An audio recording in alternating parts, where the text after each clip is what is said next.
Diyos ko, hindi magkaintindihan si Kuya Jomar mo pagtutoothbrush dito kay Cyber ngayon. For today, nambulabog na naman sina Mother at si Kuya Sermenyo sa loob ng mansyon kasi nga pinalabas nila itong si Athena para paliguan. Di na nga lang namin masyado na i-share sa inyo pero ligo month ulit ng ating pack members. Actually, na-videohan talaga namin lahat ng mga nakaligo na pero hindi na nga namin talaga masyado na-upload yung iba. Anyways, 3 naman sila nagpapaligo ngayon at kanina nakatapos na magpaligo ang Kuya Edmar nyo. Kaya naman ngayon si Kuya Sermenyo na yung magpapaligo o diba? Iba naman ngayon kasi dati once a day lang talaga yung pagpapaligo.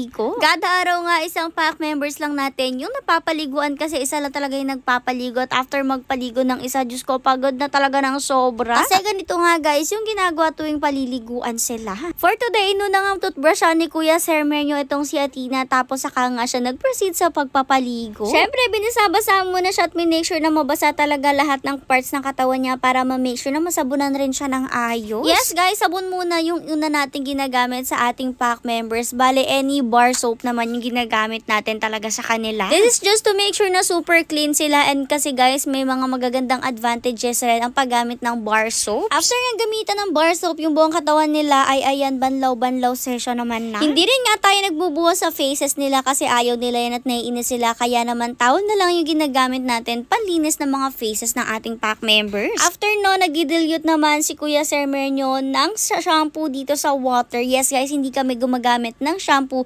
directly sa balahibo ng ating fur babies. Ang ginagawa nga natin, dinidilute muna natin siya sa water para hindi nga direct yung shampoo sa kanilang katawan. Mas okay rin nga yung ganito guys kasi mas nakakalat talaga ng maayos at mas na-redistribute talaga yung shampoo sa body nila at hindi siya talaga na-focus lang sa isang part. Kumbaga equal din yung distribution talaga ng shampoo sa katawan nila at mas madali rin nga i-lather up kapag ganito. Kumbaga mas madali rin silang linisin. Bale yan, make sure nga lang na lahat ng parte ng katawan nila ay malagi yan mula nga sa ulo, katawan, paa, puwet, pemperut at syempre pati yung pinaka-tail. Yung kasing singitan syempre hindi rin pwedeng kalimutan yan guys na kuskus.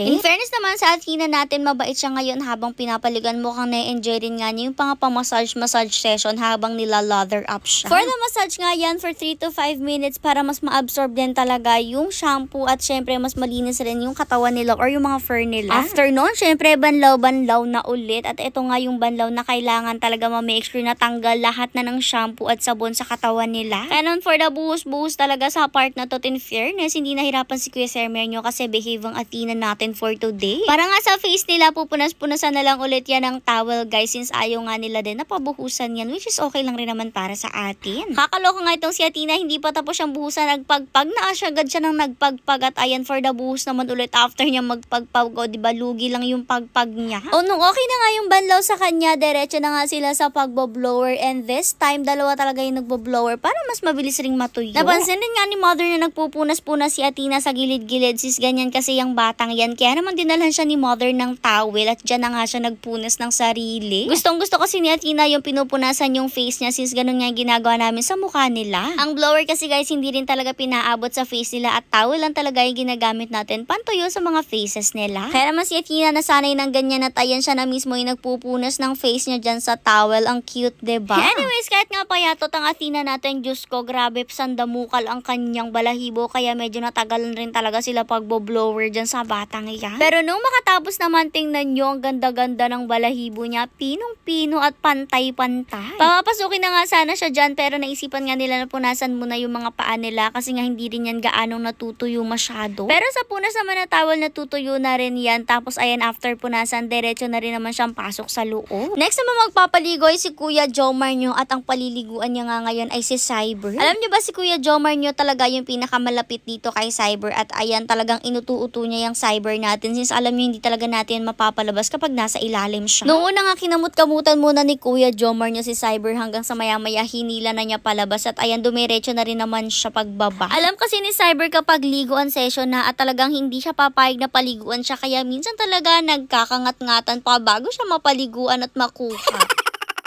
Anyway, same lang rin naman, gaya na ginawa kay Athena, ganun pa rin yung procedure na ginawa dito kay Cyber since ganun talaga yung ginagawa. Habang busy nga si Kuya Jomar na pagpapaligo, si Mother naman pumasok muna dito sa loob since tanghali na pala at kailangan ng kumain ng mga puppies. Habang pinaliliguan rin nga si Cyber, pinalabas na rin ni Mother itong si Brindel kasi sabi ko nga sa inyo sa tanghali lumalabas din sila ni Britney. Ang cute nga kasi sinusundo pa talaga niya si Britney dyan sa room niya kasi alam niya nga na lagi silang sabay kapag lumalabas. Etong si Cyber naman, alam niyo na siya talaga yung pinakahirap paliguan dito sa ating mansion. Nabanggit ko naman sa inyo na puppy pa lang, Diyos ko, grabe na yun magwala kapag pinaliliguan. Pero in fairness, ngayon, napakabait ng Cyber natin. Sabi ko nga siguro bet niya talaga na yung Kuya Jomar niya yung magpapaligo sa kanya palagi. At ayan nga, sakali nung di siya tinutbrushan ng Kuya Jomar niya nung makatapos na nga siyang maligo. Kasi alam niyo ba, itong si Cyber, dahil nga po may edad na siya, kung di ako nagkakamali, 7 to 8 years old na siya. Kaya meron na nga po siya mga tartar. Actually, matagal na rin plano ni Mother na ipatanggal nga yung tartar ni Cyber. Kaya huwag kayong mag-alala guys, Papa schedule na rin natin siya anytime soon. Siyempre, share din namin sa inyo yung journey niya na yan. Anyways, ayan na nga, after mapunasan ang kanya mga post, diretso sa loob na siya at pinanggigilan pa rin talaga siya ni Kuya Edmar nyo dyan. Eto si Cyber, yan nga, tingnan nyo, medyo mabagal na rin talaga yung mga galaw niya. Pero para sa akin, baby pa rin talaga na.